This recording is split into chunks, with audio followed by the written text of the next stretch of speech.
2026ನೇ ಸಾಲಿನ ನೀಟ್ ಪ್ರಶ್ನೆ ಪತ್ರಿಕೆ ಸೋರಿಕೆ ಪ್ರಕರಣದ ಹಿನ್ನೆಲೆಯಲ್ಲಿ ಕೇಂದ್ರ ಸರ್ಕಾರ ಮರುಪರೀಕ್ಷೆಗೆ ಆದೇಶಿಸಿರುವ ಕ್ರಮವನ್ನು ಖಂಡಿಸಿ ಕರ್ನಾಟಕ ರಾಜ್ಯ ವಿದ್ಯಾರ್ಥಿ ವಿಕಾಸ ಪರಿಷತ್ ವತಿಯಿಂದ ಪ್ರತಿಭಟನೆಯನ್ನ ನಡೆಸಲಾಯಿತು. ಈ ವೇಳೆ ಮಾತನಾಡಿದ ಪರಿಷತ್ ಮುಖಂಡ ರವೀಂದ್ರಗೌಡ ಪಾಟೀಲ್, ನೀಟ್ ಪರೀಕ್ಷೆ ಬರೆದ ಲಕ್ಷಾಂತರ ಪ್ರತಿಭಾವಂತ ವಿದ್ಯಾರ್ಥಿಗಳ ಭವಿಷ್ಯದೊಂದಿಗೆ ಆಟವಾಡಲಾಗಿದೆ ಎಂದು ಆಕ್ರೋಶವನ್ನ ವ್ಯಕ್ತಪಡಿಸಿದರು. ನೀಟ್ ಪ್ರಶ್ನೆ ಪತ್ರಿಕೆ ಸೋರಿಕೆಯಿಂದ ಮಾನಸಿಕವಾಗಿ ನೊಂದ ಕೆಲ ವಿದ್ಯಾರ್ಥಿಗಳು ಆತ್ಮಹತ್ಯೆ ಮಾಡಿಕೊಂಡಿರುವುದು ಅತ್ಯಂತ ದುಃಖಕರ ಸಂಗತಿ. ಅಂತಹ ವಿದ್ಯಾರ್ಥಿಗಳ ಕುಟುಂಬಗಳಿಗೆ ತಲಾ 25 ಲಕ್ಷ ರೂಪಾಯಿ ಪರಿಹಾರ ನೀಡಬೇಕು ಹಾಗೂ ಈ ಪ್ರಕರಣದ ನೈತಿಕ ಹೊಣೆ ಹೊತ್ತು ಕೇಂದ್ರ ಶಿಕ್ಷಣ ಸಚಿವ ಧರ್ಮೇಂದ್ರ ಪ್ರಧಾನ ರಾಜೀನಾಮೆಯನ್ನ ನೀಡಬೇಕೆಂದು ಅವರು ಆಗ್ರಹಿಸಿದರು. ಇದೇ ವೇಳೆ ಭಾನುವಾರ ನಡೆಯಲಿರುವ ನೀಟ್ ಪರೀಕ್ಷೆಯನ್ನ ಯಾವುದೇ ಅಡೆತಡೆ, ಗೊಂದಲ ಅಥವಾ ಲೋಪಗಳಿಲ್ಲದೆ ಪಾರದರ್ಶಕವಾಗಿ ಹಾಗೂ ಸುಗಮವಾಗಿ ನಡೆಸುವಂತೆ ಕೇಂದ್ರ ಸರ್ಕಾರ ಮತ್ತು ರಾಷ್ಟ್ರೀಯ ಪರೀಕ್ಷಾ ಸಂಸ್ಥೆಗೆ ಒತ್ತಾಯಿಸಿದರು. ಪ್ರತಿಭಟನೆಯ ವೇಳೆ ನೀಟ್ ಪ್ರಶ್ನೆ ಪತ್ರಿಕೆ ಸೋರಿಕೆ ಪ್ರಕರಣದಿಂದ ಮನನೊಂದು ಆತ್ಮಹತ್ಯೆ ಮಾಡಿಕೊಂಡ ವಿದ್ಯಾರ್ಥಿಗಳ ಸ್ಮರಣಾರ್ಥ ಮೇಣದ ಬತ್ತಿಯನ್ನು ಹಚ್ಚಿ ಅವರ ಆತ್ಮಕ್ಕೆ ಶಾಂತಿ ಸಿಗಲೆಂದು ಮೌನ ಪ್ರಾರ್ಥನೆಯನ್ನ ಸಲ್ಲಿಸಲಾಯಿತು. ವಿದ್ಯಾರ್ಥಿಗಳೇ, ಏನು ಕಳೆದ ಬಾರಿ ನೀಟ್ ಪರೀಕ್ಷೆಯ ಪ್ರಶ್ನೆ ಪತ್ರಿಕೆಗಳು ಸೋರುವಿಕೆಯಾದ ಹಿನ್ನೆಲೆಯಲ್ಲಿ ಇವತ್ತು ದೇಶದ ಲಕ್ಷಾಂತರ ಪ್ರತಿಭಾವಂತ ವಿದ್ಯಾರ್ಥಿಗಳಿಗೆ ಆದ ನಷ್ಟ ಹೇಳಕ್ಕಿರೋದು. ಇವತ್ತು ಬಹಳಷ್ಟು ಜವಾಬ್ದಾರಿಯಿಂದ ಪರೀಕ್ಷೆಯನ್ನ ನಡೆಸಬೇಕಾದಂತ ಕೇಂದ್ರ ಸರ್ಕಾರ ಇವತ್ತು ಅತ್ಯಂತ ಬೇಜವಾಬ್ದಾರಿಯಿಂದ, ಅತ್ಯಂತ ನಿಷ್ಕಾಳಜಿಯಿಂದ ಇವತ್ತು ದೇಶದ ಭವಿಷ್ಯವನ್ನ ರೂಪಿಸಬೇಕಾದಂತ, ವಿದ್ಯಾರ್ಥಿಗಳ ಭವಿಷ್ಯವನ್ನ ರೂಪಿಸಬೇಕಾದಂತ ಪರೀಕ್ಷೆಗಳು ಇವತ್ತು ನಗೆಪಾಟಲಿಗೆ ಈಡಾಗ್ತಾ ಇವೆ. ಕೇಂದ್ರ ಸರ್ಕಾರದ ಅಧೀನದಲ್ಲಿ ಬರ್ತಕ್ಕಂಥ ನೀಟಿನಂತ ಎಕ್ಸಾಮ್ಗಳು ಇವತ್ತು ಎಲ್ಲೋ ಒಂದು ಕಡೆ ತನ್ನ ಅಸ್ತಿತ್ವವನ್ನು ಕಳೆದುಕೊಂಡು ಇವತ್ತು ಪರೀಕ್ಷೆ ಅಂದ್ರೇನೆ ನಗೆಪಾಟಲಿಗೀಡ ಆಗ್ತಕ್ಕಂಥ ಒಂದು ವ್ಯವಸ್ಥೆ ಬಂದಿರುವುದರಿಂದ ಇವತ್ತು ಕಳೆದ ಬಾರಿ ಏನು ನೀಟ್ ಪರೀಕ್ಷೆಯನ್ನು ಬರೆದು ಸಾಕಷ್ಟು ನಿರೀಕ್ಷೆಯಲ್ಲಿದ್ದಂಥ ಪ್ರತಿಭಾನ್ವಿತ ವಿದ್ಯಾರ್ಥಿಗಳು ಪ್ರಶ್ನೆ ಪತ್ರಿಕೆ ಸೋರುವಿಕೆ ಆತು ಅಂತ ತಕ್ಷಣವೇ ಆತ್ಮಹತ್ಯೆ ಮಾಡಿಕೊಂಡದ್ದು ತಮ್ಮೆಲ್ಲರಿಗೂ ಗೊತ್ತಿರತಕ್ಕಂಥ ವಿಚಾರ. ಸಾಕಷ್ಟು ಶ್ರಮ ವಹಿಸಿರ್ತಕ್ಕಂಥ ಪ್ರತಿಭಾನ್ವಿತ ವಿದ್ಯಾರ್ಥಿಗಳ ಸಾವಿನ ಹೊಣೆಯನ್ನ ಕೇಂದ್ರ ಸರ್ಕಾರ ಹೊರಬೇಕು. ಇವತ್ತು ಆ ಕುಟುಂಬಕ್ಕೆ ಆಸರೆಯಾಗಿದ್ದಂತ ಆ ವಿದ್ಯಾರ್ಥಿಯ ಸಾವಿನ ಹೊಣೆಯನ್ನ ಕೇಂದ್ರ ಸರ್ಕಾರ ಹೊರುವುದರ ಜೊತೆಗೆ ಆತನ ಕುಟುಂಬ ವರ್ಗಕ್ಕೆ 25 ಲಕ್ಷ ರೂಪಾಯಿ ಪರಿಹಾರವನ್ನು ಕೊಡಬೇಕು. ಜೊತೆಗೆ ಏನು ನಾಳೆ ಭಾನುವಾರ ದಿವಸ 21ನೇ ತಾರೀಕು ಮತ್ತೆ ನೀಟ್ ಎಕ್ಸಾಮ್ ಇದೆ. ನೀಟ್ ಪರೀಕ್ಷೆಯನ್ನ ಕೇಂದ್ರ ಸರ್ಕಾರ ನೀಟಾಗಿ ನಡೆಸಲಿ ಅಂತಕ್ಕಂಥ ವಿಚಾರದೊಂದಿಗೆ ಇವತ್ತು ಉತ್ತರ ಕರ್ನಾಟಕದ ಹೆಬ್ಬಾಗಿಲು ರಾಣೆಬೆನ್ನೂರಿನಲ್ಲಿ ಎಲ್ಲ ಪ್ರತಿಭಾನ್ವಿತ ವಿದ್ಯಾರ್ಥಿಗಳು ನಿಜವಾಗಲೂ ಐತಿಹಾಸಿಕ ಒಂದು ಕಾರ್ಯಕ್ರಮ. ಇವತ್ತು ಈ ಕಾರ್ಯಕ್ರಮದಲ್ಲಿ ಅನೇಕ ವಿದ್ಯಾರ್ಥಿಗಳು ಭಾಗವಹಿಸಿದ್ದಾರೆ. ಅರ್ಥಪೂರ್ಣವಾದಂಥ ಕಾರ್ಯಕ್ರಮ. ನೀಟ್ ಪರೀಕ್ಷೆಯನ್ನ ನೀಟಾಗಿ ನಡೆಸಬೇಕು. ನೀಟ್ ಎಕ್ಸಾಮ್ ಅನ್ನ ನೀಟಾಗಿ ನಡೆಸಲು ವಿಫಲವಾದಂತ ಕೇಂದ್ರ ಸರ್ಕಾರಕ್ಕೆ ಈ ಸಂದರ್ಭದಲ್ಲಿ ಧಿಕ್ಕಾರ ಹೇಳ್ತಾ ನಾವು ಇವತ್ತು ರಾಣೆಬೆನ್ನೂರಿನಲ್ಲಿ ಆತ್ಮಹತ್ಯೆ ಮಾಡಿಕೊಂಡಂತ ವಿದ್ಯಾರ್ಥಿಗಳ ಆತ್ಮಕ್ಕೆ ಚಿರಶಾಂತಿ ಸಿಗಲಿ ಅಂತೇಳಿ ಶ್ರದ್ಧಾಂಜಲಿ ಸಭೆಯನ್ನ ಮಾಡುವ ಮುಖಾಂತರ ನಾಳೆಯ ಪರೀಕ್ಷೆ ನೀಟಾಗಿ ನಡೆಸ್ತಕ್ಕಂಥ ಜವಾಬ್ದಾರಿ ಕೆಲಸವನ್ನ ಕೇಂದ್ರ ಸರ್ಕಾರ ಮಾಡಬೇಕು. ಅದ್ರ ಜೊತೆಗೆ ಆತ್ಮಹತ್ಯೆಯನ್ನು ಮಾಡಿಕೊಂಡಂತ ವಿದ್ಯಾರ್ಥಿಗಳ ಕುಟುಂಬಕ್ಕೆ 25 ಲಕ್ಷ ರೂಪಾಯಿ ಪರಿಹಾರ ಕೊಡಬೇಕು ಅಂತಕ್ಕಂಥ ಒಂದು ಬೇಡಿಕೆಯನ್ನು ಇಟ್ಕೊಂಡು ಇವತ್ತು ಈ ದೇಶದ ರಾಷ್ಟ್ರಪತಿಗಳಿಗೆ ರಾಣೆಬೆನ್ನೂರಿನ ತಹಸೀಲ್ದಾರ್ ಮೂಲಕ ಮನವಿ ಪತ್ರವನ್ನು ಕೊಡ್ತಕ್ಕಂಥ ಕಾರ್ಯಕ್ರಮ. ಈ ಕಾರ್ಯಕ್ರಮ ಬಹಳಷ್ಟು ವಿದ್ಯಾರ್ಥಿಗಳಿಗೆ, ಪ್ರತಿಭಾನ್ವಿತ ವಿದ್ಯಾರ್ಥಿಗಳು ಬಹಳಷ್ಟು ಇಲ್ಲ ಈ ಕಾರ್ಯಕ್ರಮದಲ್ಲಿ ಭಾಗಿಯಾಗಿದ್ದಾರೆ. ಇವತ್ತು ಈ ವಿದ್ಯಾರ್ಥಿ ಸಂಘಟನೆಯ ಮುಖಂಡತ್ವವನ್ನು ವಹಿಸಿರ್ತಕ್ಕಂಥ ನಮ್ಮ ಜಗದೀಶ್ ಕೆರಡಿ ಅವರು ಎರಡು ಮಾತಾಡಬೇಕು ಅಂತ ಹೇಳಿ ಅವರಲ್ಲಿ ವಿನಂತಿ ಮಾಡ್ಕೊಳ್ತೇನೆ.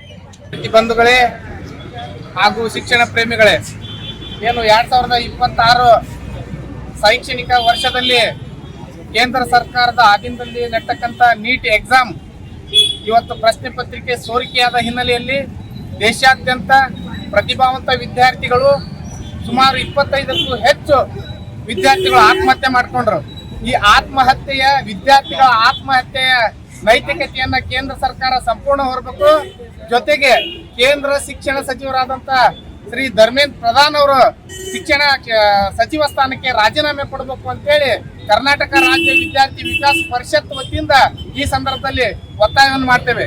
ಇವತ್ತು ನೀಟ್ ಬರಿಬೇಕಾದ್ರೆ ಅದು ಸಣ್ಣ ಪುಟ್ಟ ಎಕ್ಸಾಮ್ ಅಲ್ಲ, ದೇಶದ ಅತ್ಯಂತ ಸ್ಟ್ರಿಕ್ಟಬಲ್ ಎಕ್ಸಾಮ್.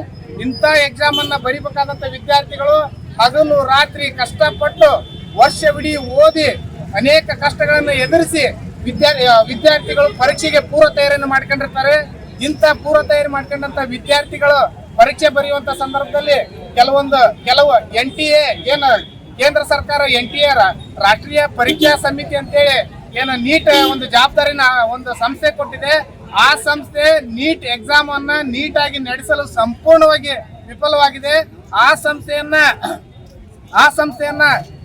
ಒಂದು ಕಾನೂನು ಶಿಕ್ಷೆಗೆ ಗುರಿಪಡಿಸಬೇಕು ಮತ್ತು ಕೇಂದ್ರ ಸಚಿವರು ಈ ಒಂದು ನೈತಿಕ ಹೊಣೆ ಹೊತ್ತು ರಾಜೀನಾಮೆ ಸಲ್ಲಿಸಬೇಕು ಅಂತ ಹೇಳಿ ಈ ಸಂದರ್ಭದಲ್ಲಿ ಕರ್ನಾಟಕ ರಾಜ್ಯ ವಿದ್ಯಾರ್ಥಿ ವಿಕಾಸ ಪರಿಷತ್ ಮತ್ತು ಪ್ರಗತಿಪರ ಸಂಘಟನೆಗಳಿಂದ ಇಂದು ರಾಣೆಬೆನ್ನೂರಿಂದ ನಾವು ಕೇಂದ್ರ ಸರ್ಕಾರಕ್ಕೆ ಒತ್ತಾಯವನ್ನು ಮಾಡ್ತೇವೆ. ವಿದ್ಯಾರ್ಥಿಗಳ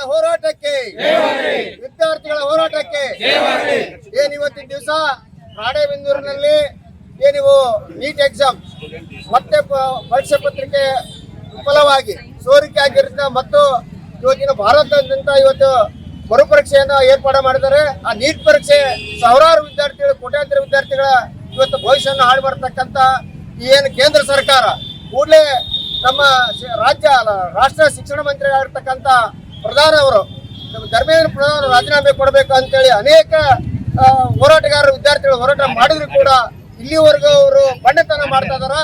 ಆದ್ರೆ ಈ ನಾಳೆ ಬರ್ತಕ್ಕಂಥ ಭಾನುವಾರ ದಿವಸ ನೀಟ್ ಎಕ್ಸಾಮ್ ಬಹಳ ನೀಟಾಗಿ ಬರಲಿ, ಕೇಂದ್ರ ಸರ್ಕಾರ ಜವಾಬ್ದಾರಿಯನ್ನ ಹೆಚ್ಚಿನ ರೀತಿಯಲ್ಲಿ ತಗೊಂಡು ಈ ಒಂದು ವಿದ್ಯಾರ್ಥಿಗಳ ಭವಿಷ್ಯವನ್ನು ರೂಪಿಸಲಿಕ್ಕೆ ಒಂದು ನೀಟ್ ಎಕ್ಸಾಮ್ ಅಂತ ಹೇಳ್ತಾರೆ. ಎಷ್ಟೋ ಮಂದಿ ಅವರ ಕನಸನ್ನು ಕಂಡಿರ್ತಕ್ಕಂಥ ವಿದ್ಯಾರ್ಥಿಗಳು ಆತ್ಮಹತ್ಯೆ ಮಾಡ್ಕೊಂಡಿದ್ದಾರೆ. ಆ ದೇವರು ಸರ್ಕಾರ ಕೂಡಲೇ ಅವರಿಗೆ ಒಂದು ಪರಿಹಾರವನ್ನು ಕೊಡಬೇಕು. ಈಗಾಗಲೇ ಹೇಳಿರುವಂತೆ ಅವರಿಗೆ ಸುಮಾರು 25 ಲಕ್ಷ ಇಲ್ಲ ಅವರ ಮನೆಗೆ ಒಬ್ಬಗೆ ಯಾರಾದ್ರೂ ಒಂದು ನೌಕರಿ ಕೊಡತಕ್ಕಂಥ ಕೆಲಸವನ್ನು ಕೇಂದ್ರ ಸರ್ಕಾರ ಮಾಡಬೇಕು ಅಂತ ಹೇಳಿ ನಾವು ರಾಣೆಬೆನ್ನೂರು ತಾಲೂಕಿನಿಂದ ಒತ್ತಾಯ ಮಾಡ್ತಾ ಇದ್ದೇವೆ. ವಿದ್ಯಾರ್ಥಿಗಳು ಈ ನೀಟ್ ಎಕ್ಸಾಮ್ ಅಂದ್ರೆ ಸಾವಿರಾರು ಕನಸನ್ನ ಕಂಡಿರ್ತಕ್ಕಂಥ ವಿದ್ಯಾರ್ಥಿಗಳು ನೀಟ್ ಎಕ್ಸಾಮ್ ಬರೆದು ತಮ್ಮದೇ ಆದಂತ ಕಾಲಿನಲ್ಲಿ ನಿಲ್ಬೇಕು ಅನ್ನೋ ತುಂಬಾ ಆಸೆಗಳನ್ನ ಕನಸ್ಕೊಂಡಿರ್ತವೆ. ಅಂತ ಎಷ್ಟೋ ಕನಸುಗಳನ್ನ ನೂರಾಗಿಸಿದೆ ಈ ನೀಟ್ ಎಕ್ಸಾಮ್. ಅದೇ ನೀಟ್ ಎಕ್ಸಾಮು ಭಾನುವಾರ ಮತ್ತೆ ಪರೀಕ್ಷೆ ಮಾಡ್ತಿದ್ದಾರೆ.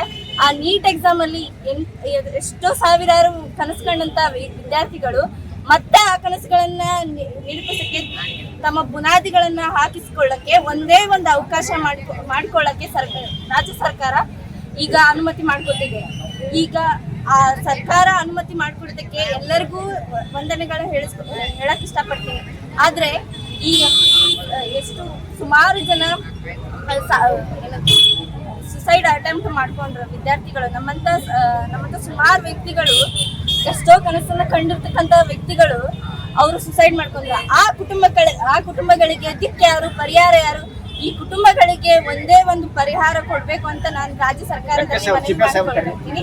ಹಾಗೆ ಈ ಮುಂದಿನ ಭಾನುವಾರದಲ್ಲಿ ರಾಜ್ಯ ಸರ್ಕಾರ ಮತ್ತು ಎಲ್ಲಾ ಸರ್ಕಾರದ ಅಧ್ಯಕ್ಷರು ಹಾಗೂ ಎಲ್ಲಾ ಸರ್ಕಾರದ ಮಂಡಳಿಯಲ್ಲಿ ಮಾತಾಡಿ ಈ ನೀಟ್ ಎಕ್ಸಾಮ್ ಮತ್ತೆ ಬರೆಯೋಕೆ ಅವಕಾಶ ಮಾಡಿಕೊಟ್ಟಿದ್ದಾರೆ ಅಂತ ಎಲ್ಲಾ ಸಾವಿರಾರು ವ್ಯಕ್ತಿಗಳಿಗೆ ನನ್ನ ಕಡೆಯಿಂದ ಆಲ್ ದ ವೆರಿ ಬೆಸ್ಟ್ ಅಂತ ಹೇಳಕ್ ಇಷ್ಟಪಡ್ತೀನಿ. ಥ್ಯಾಂಕ್ ಯು, ಧನ್ಯವಾದಗಳು. ಕರ್ನಾಟಕ ರಾಜ್ಯ ವಿದ್ಯಾರ್ಥಿ ವಿಕಾಸ ಪರಿಷತ್ತಿಗೆ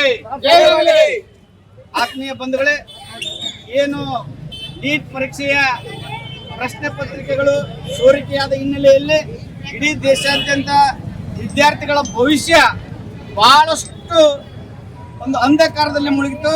ಪ್ರತಿಭಾನ್ವಿತ ವಿದ್ಯಾರ್ಥಿಗಳು, ಪರೀಕ್ಷೆಯನ್ನು ಬರೆದಂತ ಪ್ರತಿಭಾನ್ವಿತ ವಿದ್ಯಾರ್ಥಿಗಳು ಆತ್ಮಹತ್ಯೆಯನ್ನು ಮಾಡಿಕೊಂಡ್ರು.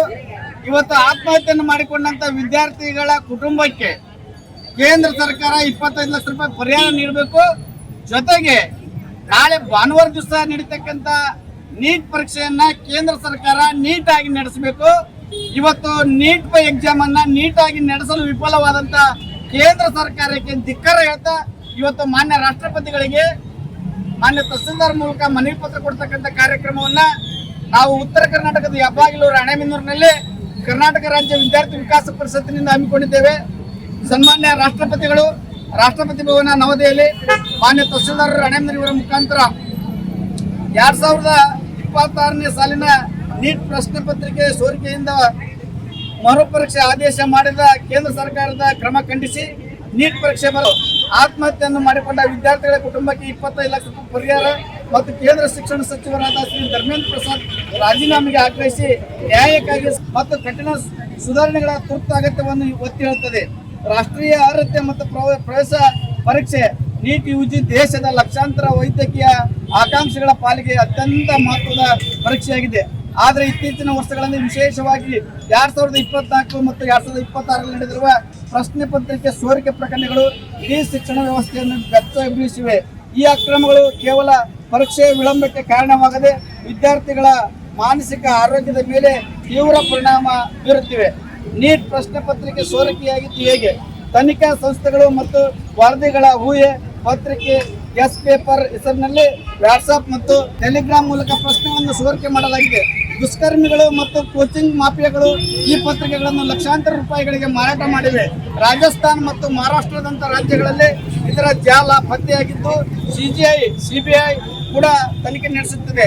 ಇಂಥ ಬೃಹತ್ ಹಗರಣಗಳಿಂದಾಗಿ ಪರೀಕ್ಷೆಗಳನ್ನು ರದ್ದುಗೊಳಿಸಿ ಮರುಪರೀಕ್ಷೆ ನಡೆಸುವ ಅನಿವಾರ್ಯತೆ ಎದುರಾಗಿರುವುದು ಕೇಂದ್ರ ಸರ್ಕಾರದ ನಿರ್ಲಕ್ಷ್ಯತೆ ಮಾನ್ಯ ರಾಷ್ಟ್ರಪತಿಗಳಿಗೆ ರಾಣೆಬೆನ್ನೂರಿನ ತಹಸೀಲ್ದಾರ್ ಮೂಲಕ ಕೊಡ್ತಾ ಇದೆ. ಭಾರತ್ ಮಾತಾ ಕಿ ಬೋಲೋ ಭಾರತ್ ಮಾತಾ ಕಿ ವಿದ್ಯಾರ್ಥಿಗಳ ಹೋರಾಟಕ್ಕೆ ವಿದ್ಯಾರ್ಥಿ ಸಂಘಟನೆಗಳ ಹೋರಾಟಕ್ಕೆ